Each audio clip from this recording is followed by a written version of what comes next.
And there we go, everyone. We are back again for another fantastic conversation on Friday Night Counter Attack.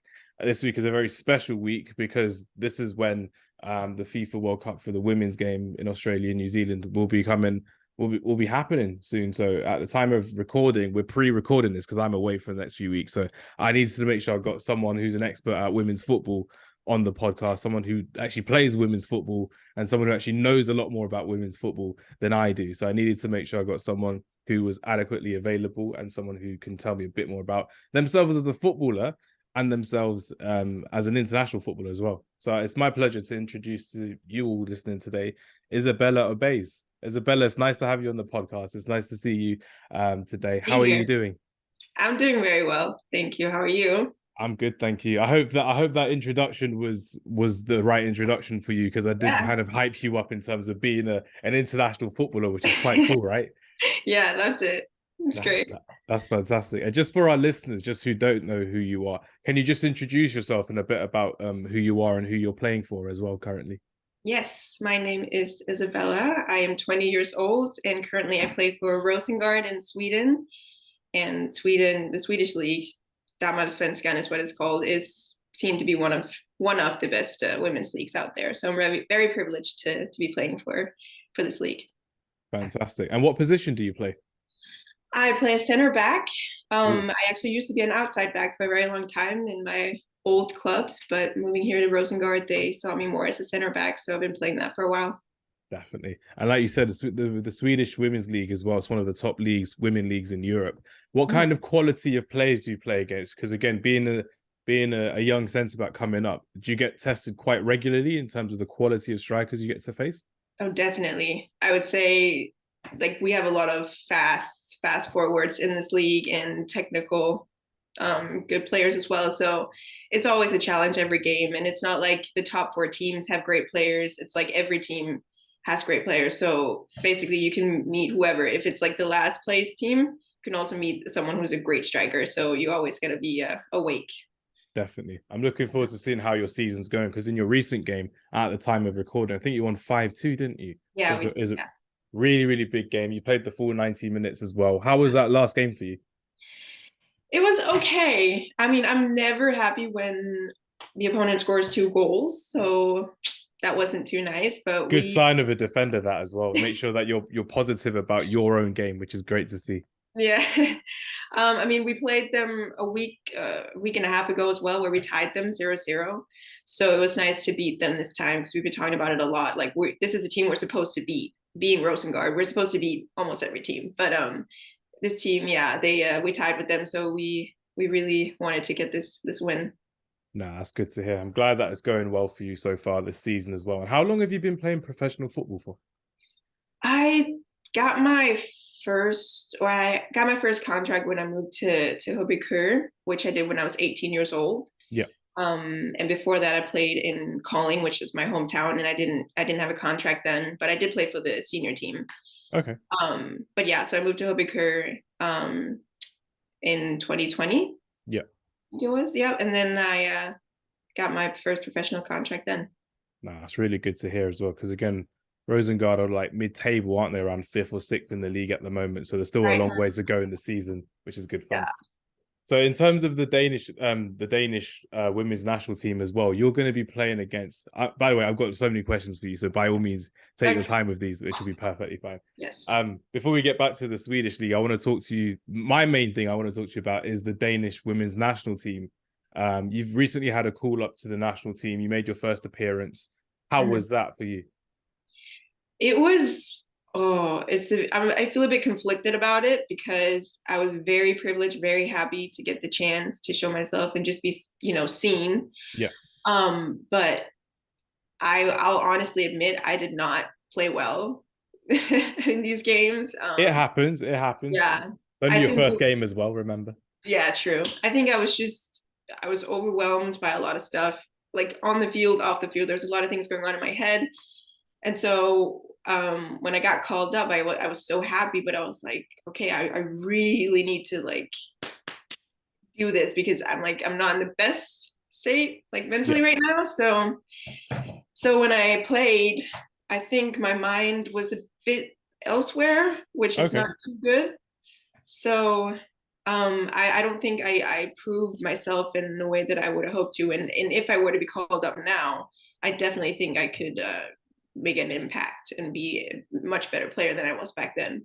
And that goes So to show how well you were to actually recognize that as well in your mental state, to realize that it wasn't the best performance, your best foot that you put forward. You went and you were like, you know what, I can do so much better, and I can be a lot better for the next time that I turn up to the national side as well. So credit to you for realizing that as well, because some people don't realize that in the job, some people don't realize that in football, but you realize that straight away. So it goes to show how well you've got for the Danish national side to come, loads more games coming forward. I'm looking forward to seeing that, which will be good.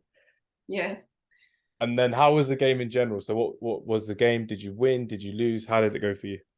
We played against Italy and we lost 1-0, I think it was. Okay. I was in the starting lineup, which is also like kind of just got thrown in there. I feel like they don't do that often with new players, just putting them in the starting lineup. So that really yeah, gave me some nerves, definitely, but I was also happy to get that chance.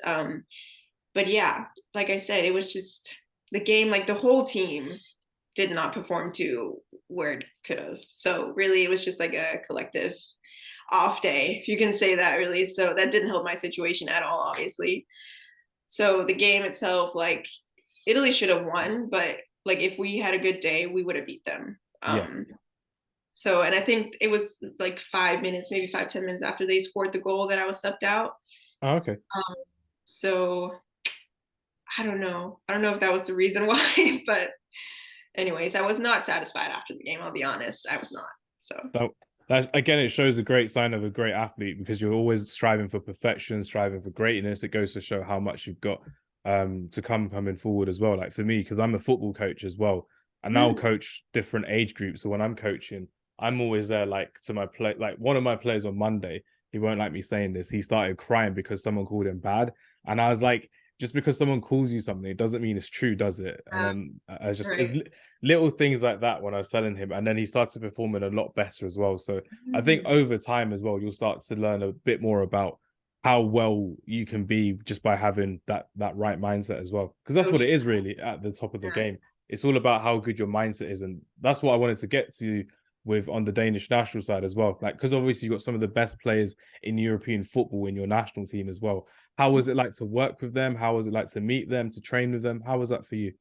So I've always thought, I don't know why, but I've always thought that when you play with or against like top class players, they Yeah. have every excuse to be arrogant and just keep to themselves and all these things. But I'm always surprised because they're so humble people, like great people on and off the field. And of course, you get a little nervous when you have to talk to them or when you have to play with them. Like you don't want to mess it up for them, is what you think sometimes. Yeah. Um, but really, they've all been so good at just helping me like integrate and all these things. And even like moving to the Swedish league, like we have Caroline Sager, for instance. I'll use her as an example. She's captain of the Swedish national team, Yeah. and she is an amazing player and the sweetest person on earth. I just remember some of the things she said to me when I first came here. It made me feel so relaxed, so welcome. And really, I underrated like how sweet some of these players can be, because I just always thought they were going to be like these big icons that don't even have time to talk to me, So really, like playing with them, it's only been a pleasure each time. I was really glad to hear that as well, because for me, when you're looking at it from the outside in, you're always looking at some of these players. I'm a Manchester United fan, so I got paid from the men's side and from the women's side as well this season. So when I went to watch the women's game, I think they had a game against Aston Villa and they won in the last minute, and the team bonding was such a great thing to see.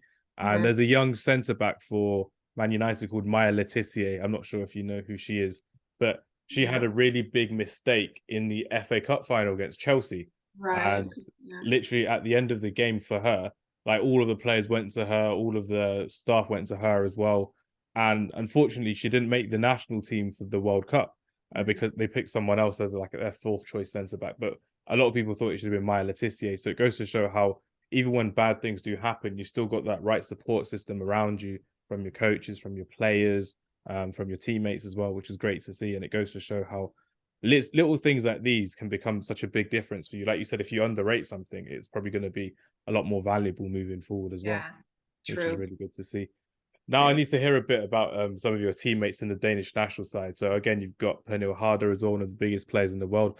My personal favorite, Nadia Nadim. Did you get to kind of meet a few of these players when training with them, with working with them? How was that for you? Yes, I met Pernille Yeah. Harder, and My pronunciation of her name was awful. I'm so no, sorry. you're good. You're fine. No, I need to learn how to say it the Danish way next time. Damn it. that's okay.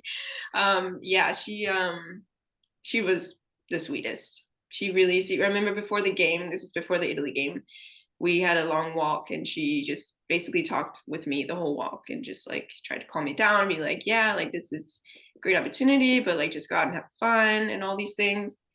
And it was just like, it was just amazing, like meeting her and just talking to her. And just like, honestly, I was starstruck, like on the bus, she was sitting next to me and you're just like, wow, Hmm. she's just right there. Like, Just childhood hero sitting next to you as well. Like, oh my God, this is crazy. Just chatting. yeah, exactly. But yeah, she's really good at just like making it a relaxed relationship. It's just like she's just a friend, or just like a what do you call it? Your Teammate. BFF now. Teammate. Yeah, totally my BFF. But yeah, so really, like I said, just good experience, just all in all. So No, that's really good to hear. And obviously, we've got the FIFA World Cup coming up as well. The squad has been announced. How are you looking forward to seeing your national team do? Because you got a group stage against Spain, China, and against England as well. So you're against the European champions, and you've got quite a tough group from your point of view. How are you looking at it in terms of qualifying from the group? Who do you think you're going to have a good game against? What's your kind of thought process for this one, Isabella? I think we have a good chance because I know that when we have good days, like when we hit our top level, it's very hard to play against us. Yeah, And I mean, of course, it's amazing opponents, and like of course we have to respect them, but also if you like go at them, like any team can be beaten. So really, I think if we're just confident within ourselves and just try things out. I mean, sometimes I feel like the Danish national team, like the problem is that we often play safe. I mean, if we maybe just like go for it, I think definitely we can do some things. So really, I feel pretty good about it. I think it's possible. It's going to be hard, of course. yeah. Like that's a amazing teams that we're playing against, but there's a chance there, definitely. Definitely. I'm looking forward to it as well because with Denmark, they are, like you said, quite a safe, conservative team in terms of who when they play in the national stage, especially at the Euros in a couple summers ago, I should say. That was may have been last year actually. Yeah, Yeah, it it was was last year. yeah. Last year summer, which was a great experience for England fans. But I thought Denmark were a real threat as well going forward, but they just didn't do it consistently enough, like you kind of said as well, which is Yeah. really good as well. Right then, now I need to ask you about some of the best plays that we are going to see in the Women's World Cup tournament. I like I said at the beginning of the podcast, for everyone listening, I had to get an expert in to get to get this right for our listeners. I had to do it justice. I couldn't just give you my biased Manchester United women's opinion or my WSL Right. opinion on football. I had to get someone with a broader knowledge of women's football. So Yeah. Isabella, you're here to save me from this podcast, which is great. So just talk to us about some of the best players that we're going to see at the Women's World Cup, and personally, some of your favorite players that you're looking forward to watching at the World Cup as well, Isabella. Yes, I think, of course, her name has been talked about so much lately. Sam Kerr Yeah, is definitely going to. She has the privilege to have a lot of pressure on her. home country for the World Cup as well. Yep, Big, that big too. pressure. Yeah. So really, I think she's gonna have a big opportunity to just shine, and I think she'll take it because she's an amazing player. So And I'm she excited. scored the winning goal against Man United in the FA Cup final. I'm still not over that. I'm still not over Now you that. dislike her. Yeah, forever. Just a Chelsea player and an Australia player. I was like, oh, this is going to be painful. Yeah.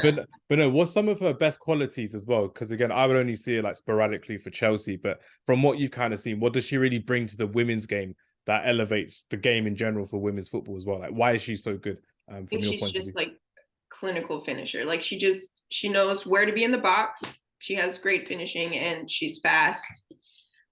strong. Like she's just like a completed player in my opinion as a Yeah, striker, definitely. Yeah. definitely. Someone who I think you'd have in your pocket as well if you were defending against her. Uh, Definitely, definitely. yeah, could be. There will be a time when Denmark play Australia in the near future. You're going to be at centre back. Sam Kerr will be up front, and you'll remember this podcast. You'll be like, "Yeah, I knew this day would happen." And then you have Okay. a really good game and you keep a clean sheet against Australia. It's gonna happen. It's gonna happen. Okay. We'll see. Manifestation. That's what we've got to do, right? Manifestation. You're right. Definitely. Absolutely. Yeah. Definitely. Now I want to know a bit more about some of the other attacking players as well. We've got Alex Morgan, who I think is going to come back for another. I think it's her fourth World Cup as well.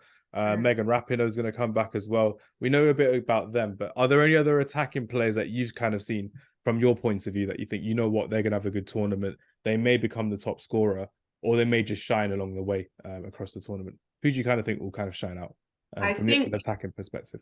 yeah, I think a person who's not talked about enough is Bunny Shaw Oh, from Man City. I yeah. personally am the biggest Man City fan. Why? Why? See, I didn't say anything when you said Man United. No, So that's fine. That's fine. That's fine. It's just it was like of all the teams in the world for you not to support, it was like Liverpool, then Man City, then anyone else. But I'm glad it's not Liverpool, so I'm happy with that. I'm very no, happy with that. I think it's my brother is obsessed with Man City. He's been since he was like 12 years old. So I think, and he's 23 now. Oh, okay. So I think that just rubbed off on me totally, like his passion for it. And my dad, like he loves Liverpool. So there we go. It's But one of the two. It's one of the two. I'd rather be Man City than Liverpool. So yeah. you've got the right choice there. Sorry, carry on with what you were saying, Isabella. Oh yeah. So Man City's just always been in my heart, and I am obsessed with the men's team, and they won the treble and all these things. And it just, then you have to look at the women's team because I'm a women's player and I love Man City. So, and then my favorite forwards, you can get Bunny Shaw and Lauren Hemp, like amazing players. I think sometimes a bit underrated as well. Like of course they're talked about, but I think Bunny Shaw deserves like maybe just a little more praise because she's great, like amazing player. Definitely. It's like that with England as well. Like England have had a striker this season who's been on fire, Rachel Daly. She plays for Aston Villa in the WSL. I think she was the top scorer for the WSL as well, which is great to see, ahead of Alicia Russo for Manchester United. And it just goes to show how well that some of these players are. But when they play for some of the teams that they play for, they don't get the hype that they deserve. So I'm really looking forward to seeing, from an English point of view, Rachel Daly for England Yeah. as well. I think she can hopefully help lead us to victory again for Yeah. another tournament as well. Because Leah Williamson, our captain, our leader, our legend, is out with an injury, which is really bad to see. So not Yeah. very happy about that. Again, another fellow centre back as well that Yeah. you could learn from as well. But obviously, being a centre back, Isabella, what kind of defenders are you looking forward to watching in this tournament? Who do you kind of look up to and think, you know what, I want to learn from her. She's got a great personality. I want to learn from her. She's really good with the ball at her feet. Mhm. Who have you got in mind, Isabella? So I've always been a big fan of Wendy Renard. Okay. Yeah, from France. I know she said she wasn't gonna play. Yeah. But just yeah, I've always admired her. Just she gives me Van Dyke vibes. Virgil van Dijk vibes. Crazy. And it just like so confident with the ball and just a very smart player. Yeah, Um, that's good to hear. yeah, but also like you just said, Leah. I even played against her in Champions League when I played for Liverpool. I We played. saw that. I saw that. Yeah. You had a very famous tackle, I think, in that game as Oh well. yeah. Come on, tell us about that. Tell us about that. Because that's where I first saw you as well. I was like, that's a sick tackle against Yeah. Arsenal as well. So I was quite happy about that. Right. Yeah. Go on, The first thing is, we're distracting again. All of our listeners, they're like, what the hell? But I'm distracted by this one. so That was good. amazing tackle that was. Go and tell us about that, Isabella. No, yeah, I don't. The funny thing is, like when you play against Arsenal away, Yep. they're gonna have the ball 90% of the time, right? So you defend the whole game, which is like what I do. But really, I was invisible. I think I was invisible the entire game. Like I barely touched the ball. Yeah. And then like this one tackle, it just like basically puts my name out there because I'm pretty sure that's what the national team coach saw. Oh, okay. After that, I got called up the first time. And I was like, yeah, it was a great tackle, like great, but like, did y'all watch the rest of the game? Because I Oh my mean, goodness I me. didn't do bad, but I mean, y'all are praising me, and like, yeah, I think it was against Miedemar as well, so like that's a big thing too because she's a big name. So I don't know, it Arsenal, was a even great bigger moment. name as well. So yeah.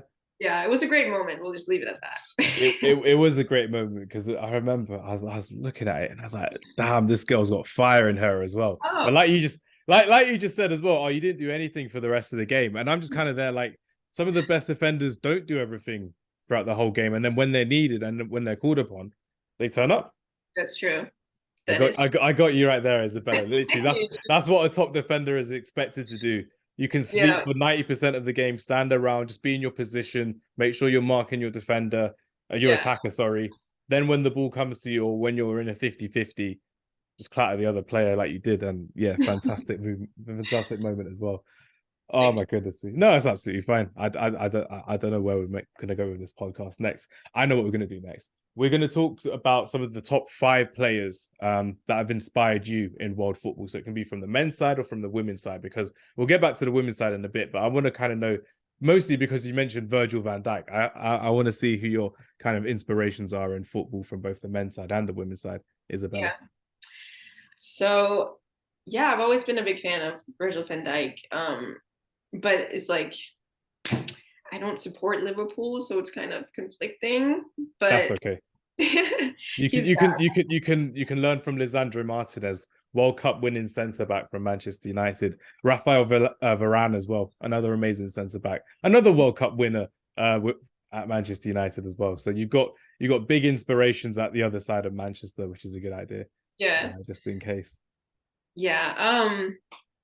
And then I think it's funny that you say Leah Williamson. I'm gonna mention her because she's just like playing against her. Some of the things she did, I dropped my jaw on the field sometimes. I was like, girl, how did you just do that? Like I remember like it was a long ball over her head. She turns around, takes it down. Like I was like, how is your leg that long? Like it was just crazy. It looked crazy. Anyway, she's a big inspiration as well. And then I love Ake and Akanji from Man City. Yeah, I have to say, they're like Akanji's copying your hairstyle. That's all I'm saying. I mean, it fits him. Yeah, it does. It does. He was amazing though in the Champions League run for Manchester City and Akanji as well. Because it goes to show how well you can play in a different system. Because one of them was at Borussia Dortmund before, one of them was at Bournemouth before, and it goes to show how well you can develop under Yeah, better managers and better quality players around you. Pep is the best. Yeah. Um, and yeah, I think those are like my defenders that I really look at the most. And then other than that, I'm just in love with Phil Foden. Like Are you sure I you don't support Man City? Man City are going to come calling for you now as well. They're going to be like, oh, we've got someone from Denmark who we need for our women's team. It's going to happen.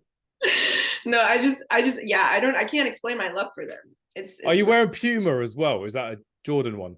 Yeah, you're wearing Puma for your badge. I thought it was Man City for Puma. That's fine. I don't That's... relax. But yeah, I'll be honest. But I definitely right now my source of inspiration is Ake the most. Yeah. Yeah. That's good to hear. Alex Greenwood as well. She's another fantastic player at Manchester City women's team, in the England national team as well. She used to be a fullback and now she's a left centre back as well, which is great to see. She's going to be called upon a lot. I think with Millie Bright, that'll be our first choice centre back partnership for the World Cup as well for England. So I'm looking forward to seeing how they do. But Leah Williamson, like you said. Yeah, Sorry. sorry. I forgot one name that's really important. Mapi Leon from Oh, Barcelona. ooh. I forgot her. Yeah, she's also. That's all I wanted to say. Yeah. No, that's absolutely fine. Do you reckon you could play Barcelona anytime soon? Are you going to be in European competition from September onwards? Yeah, we are gonna be in Champions League, or we're gonna try to qualify for it. Yeah, yeah. So You will. It's going to happen. It's going to happen. hopefully, Manifestation right there as well, which is great. No, for me as well, it's like there's with Leah Williamson, it's going to be such a huge miss for the England national side because she was such a big leader for the England's national side, for the women's side, but just for the nation in general, she's like a national hero. So it goes to show how well she's done to become the first captain from England to win a trophy since Sir Bobby Moore in 1966, which is insane. Like literally, England for both men's side and the women's side hadn't won a trophy since 1966, and the next one to lift it was Leah Williamson. After all the amazing men's captains and women's captains we've had, it Mhm. was Leah Williamson, and it goes to show how well she's done. And the reason I keep saying manifestation was there's a video of Leah Williamson talking about how one day she wants to become England captain, and I think they clipped it. I'll send it to you later, actually. And then I think 2 years later she became captain and then lifted the Euros of England. So you never know what happens with what you're going to say as You well. never know. Definitely not, which is insane. But now I just want to know a bit more about yourself in general. So how did you get involved in football? How did you kind of continue into professional football as well? What was your kind of journey into the beautiful game, Isabella? Yeah. When I was young, I was like a dancer, and my mom would not let me do anything that was like not ladylike, you know? Oh dear. Yeah, she was like, "Yeah, we're gonna buy you dresses, like it's gonna be all fun." And I was like, we had a school tournament just like for fun, soccer. And I remember I just thought it was so fun. And like parents from other girls in the team were like, okay, they told my mom, like, she has like some potential there. Like she should probably play. And my mom's like, no, never. It's not gonna happen.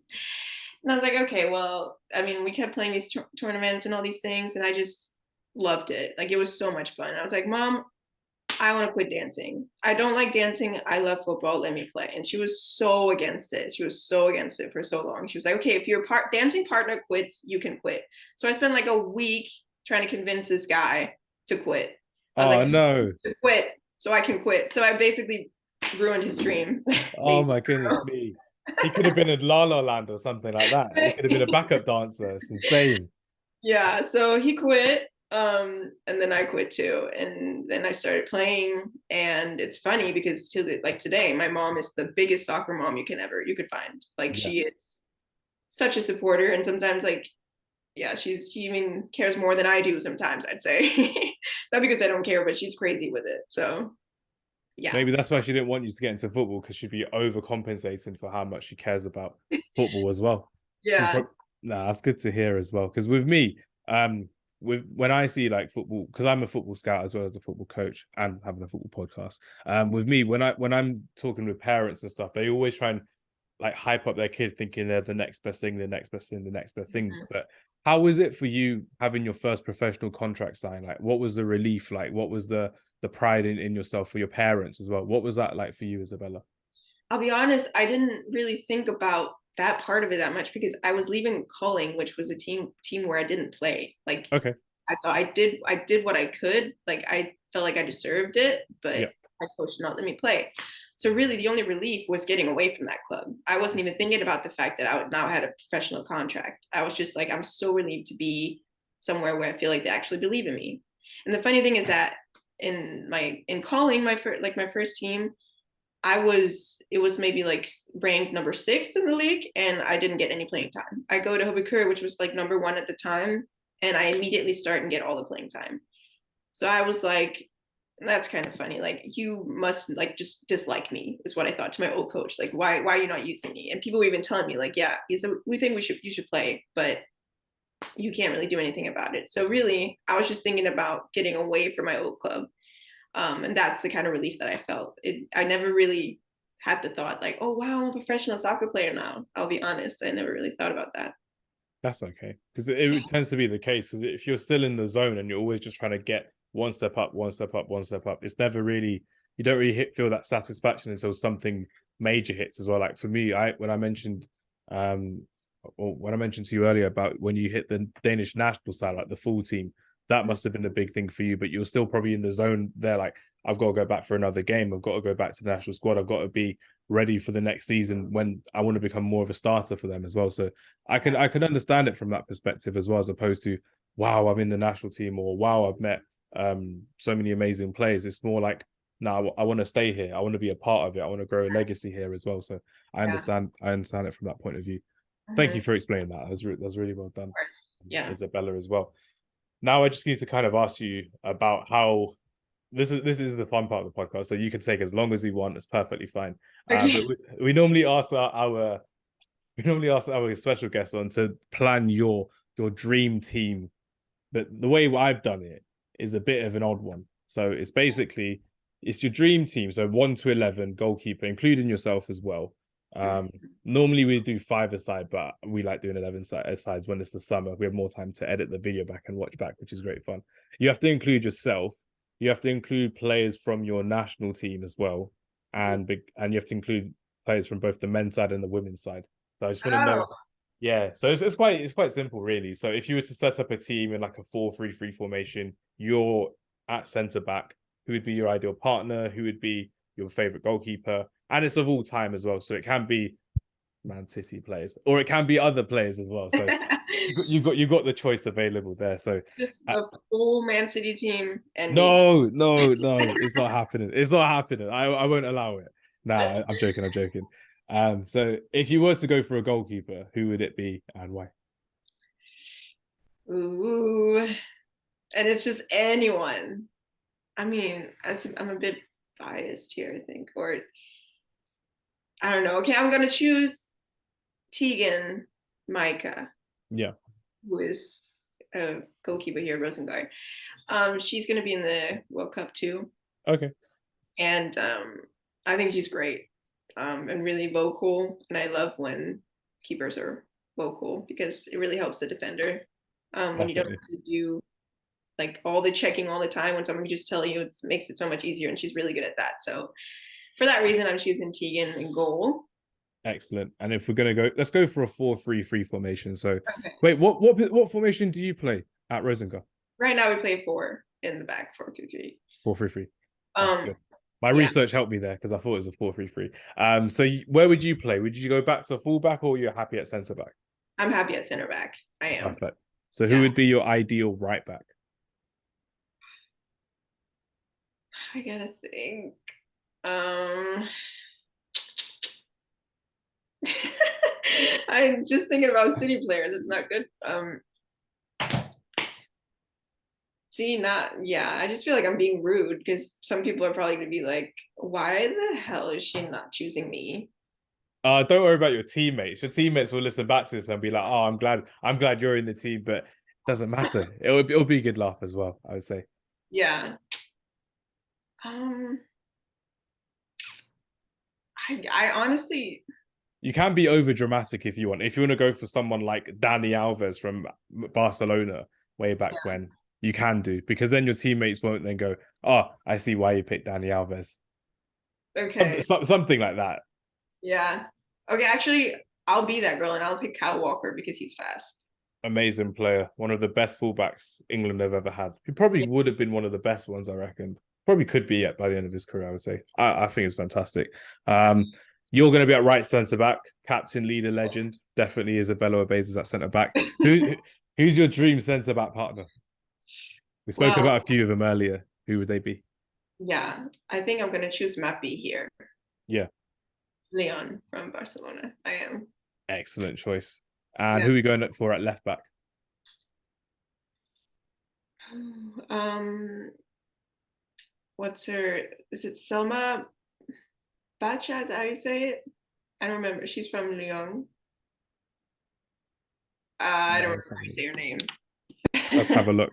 Too bad. Selma Bacha. Yeah, Yeah, yeah. good choice. Good choice. Yeah, two She's goals a season, 9 assists, 14 games. Quality player. quality Uh, player. perfect. Yeah, yeah. And then three in the midfield. Where are we going to go for this one? Well, wouldn't that just be Gundo, Rodri, and KDB? I mean, Gundogan's off to Barcelona as well, so I'm joking. you got another Barcelona player as well. Nah, it's okay Yeah. I don't know why this is so tough for me. because you're spoiled for choice. You got the Danish national side from the men's side. You got the Danish national side from the women's side. You got Manchester City, and then Mm, you got whoever. So and you got Rosengard yeah, teammates not to disappoint as well. So yeah, and you got international teammates in your Rosengard team as well. So you've got big players in there as well, not to leave out. yeah. Maybe Katrine Kuhl from Arsenal. She's a Danish player. She's a young player, and she plays for the national team as well. So Yeah, I think good. she's very, very good, very young. Would good to get some fresh energy in there. Definitely. Yes. And I'm gonna have to say Kevin. I'm going to have to. Sorry. I'm not gonna disagree with Kevin De Bruyne. Like, it's your choice as well. But Kevin De Bruyne, one of the best midfielders we've seen in Yeah. world football over the last 10 years. Unbelievable play. The fact that even this is a nice story as well. The fact that he never really got a look in at Chelsea back in 2014. He then had to move away to Wolfsburg to then reinvent himself as an attacking midfielder as opposed to a winger. Then when Pep Guardiola was coaching in the Bundesliga for Bayern Munich, when he moved to Man City, him and Kevin De Bruyne were reunited, and that's how he became one of the best midfielders in the world, because he reinvented himself and became a mentality monster, really, with what we've seen from Kevin De Bruyne. So, yeah, amazing pick there as well. Amazing midfield duo at the moment, but who's going to complete the trio?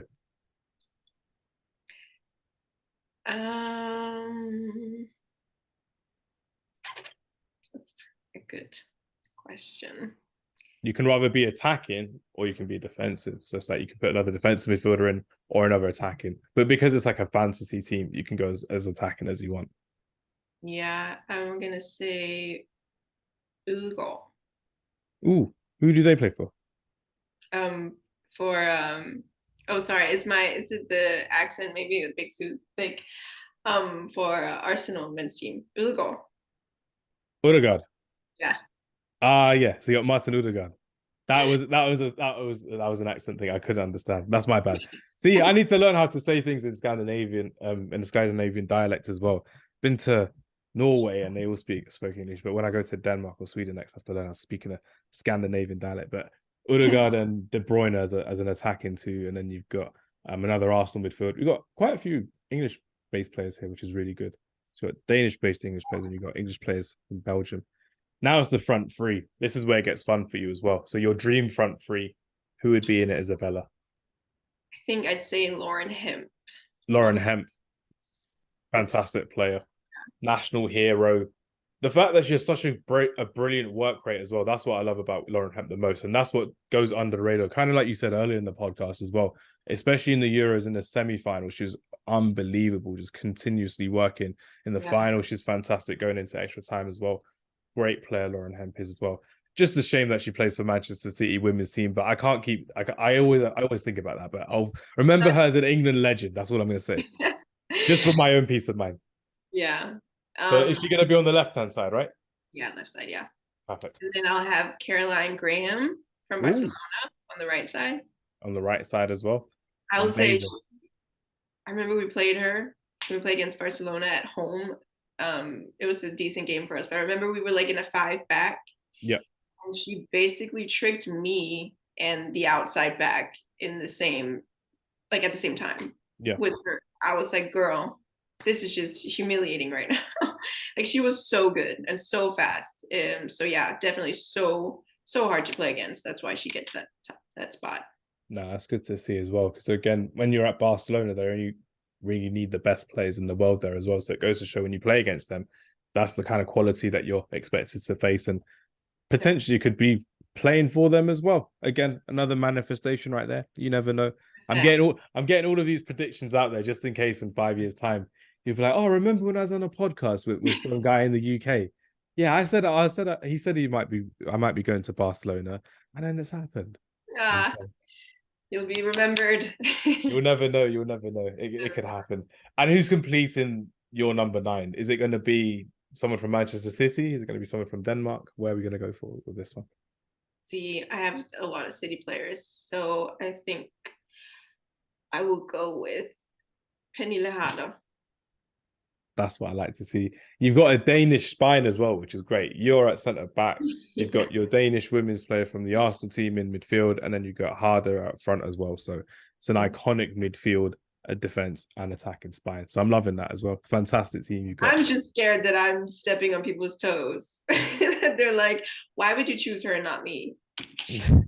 If they listen back to it, be like, oh, sometimes you got to pick your favorites, and when you pick your favorites, no one can argue against it as well, which is a big thing as well. So like you said earlier, you're talking about Nathan Ake and Akanji as well. Most people would be like, oh, what about Ruben Diaz or John Stones or Laporte? But you're going for players who you like and you appreciate as well. Yeah, literally, even if Nathan Ake is stealing your hairstyle, that's all I'm saying. But it is what it is, which is really good as well. You can have No, it. it's true. It's definitely true.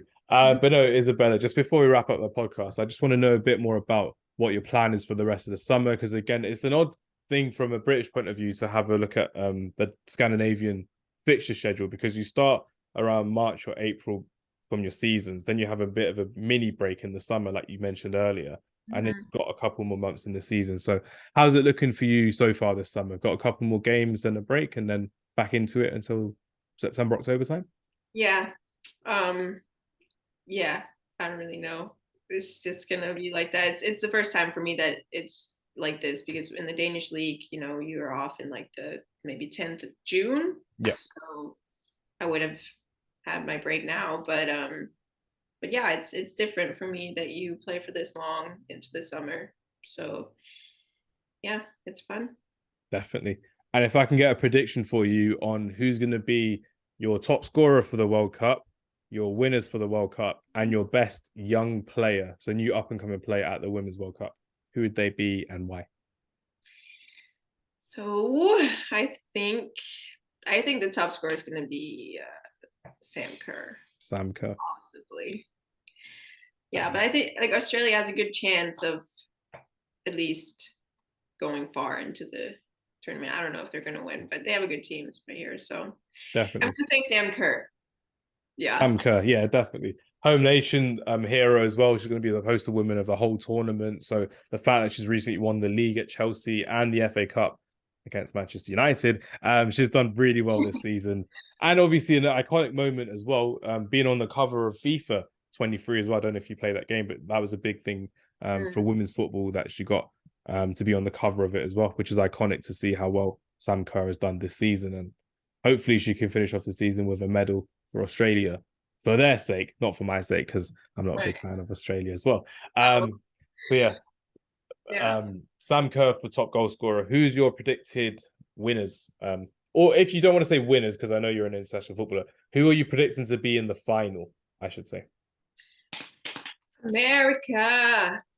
Definitely. I can't have that. I'm not a fan of that whole team. That scarred me from 2017. That PTSD I got from Alex Morgan doing that celebration. I was in Oh tears. my goodness. The That was whole world, the whole world loved it. The English fans were there like, "Oh my god, what are you doing to us?" And it became a FIFA celebration as well, and I hated it. And I was like, "Nah." but didn't she come out saying that it wasn't meant to be offensive? Yeah, she said that, but at that moment in time, I'm just kind of there like, "No, this is painful." Because I think we lost 2-0, but we missed a penalty as well in that game, and that's why it was so painful, because we could have taken it to extra time, but we Right. didn't. So I was quite upset about that as Yeah. well. I think obviously England have a good Ooh. chance as well. I would hope so. I would hope so, especially without Leah Williamson as well. That's the big, big miss for England. I'm looking forward to seeing how Alex Greenwood and Millie Bright do as the alternative centre backs, and if that's the first choice partnership for Serena Wiegman in defence for England. Hopefully it is, and hopefully it's the one that will get us further in the tournament, which will be great. Yeah. But great prediction there. But, And sorry. sorry, you were gonna say.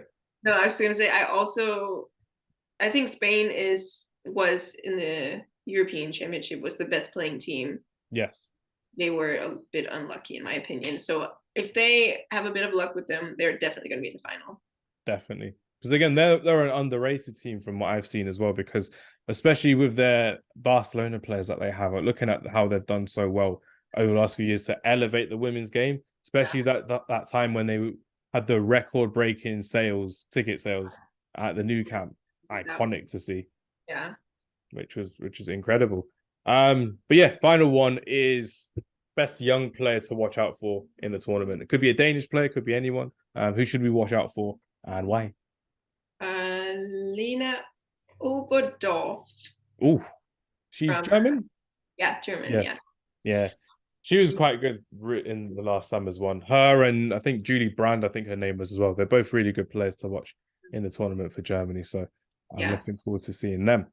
And again, because you're Danish, how are you looking forward to watching your Danish national team? Because you played for them, you Mhm. worked with them, you trained with them. Are you going to be kind of like behind the couch, behind the sofa, just hiding when they're playing, or are you going to be like proper excited and supporting them? How are you going to find that for yourself? I'm going to be very excited, and I'm going to be very supportive. And yeah, like of course, anyone would give everything they had to be there themselves. So really, I'm just happy for all the players. I mean, they haven't selected the team yet, but yeah, I'm definitely, whether I'm there or I'm not, I'm going to be so supportive and I'm going to be so passionate. And I just hope that it's going to be a good tournament for our team.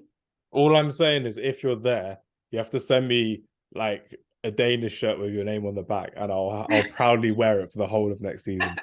If if if if, if you're there, I'll be like, nah, this is crazy. This is so crazy. So fingers crossed. I'll be praying for you, Isabella, that you get to go to your first tournament, which will be great. But if not, I'll always say this as well. It's one of those learnings when you're looking back and you're going to think, you know what, there's going to be bigger and better moments available for you in your career.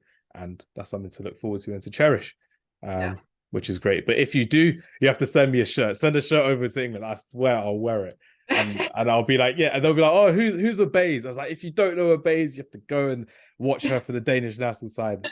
They'll be because of Denmark, they'll be thinking of Christian Eriksen. So they'll be like, oh yeah, Christian Eriksen. I was like, no, it's Obaze. Obaze is the next poster woman of the Danish national side, which will be great. But no, everyone, thank you very much for listening to our podcast.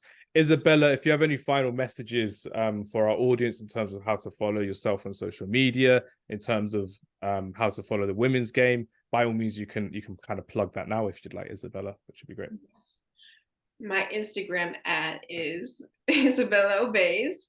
And I for sure think you should watch the World Cup, the Women's World Cup, because it's going to be very entertaining, and it's a new era for the women's football. So go and watch it and subscribe to this podcast as well.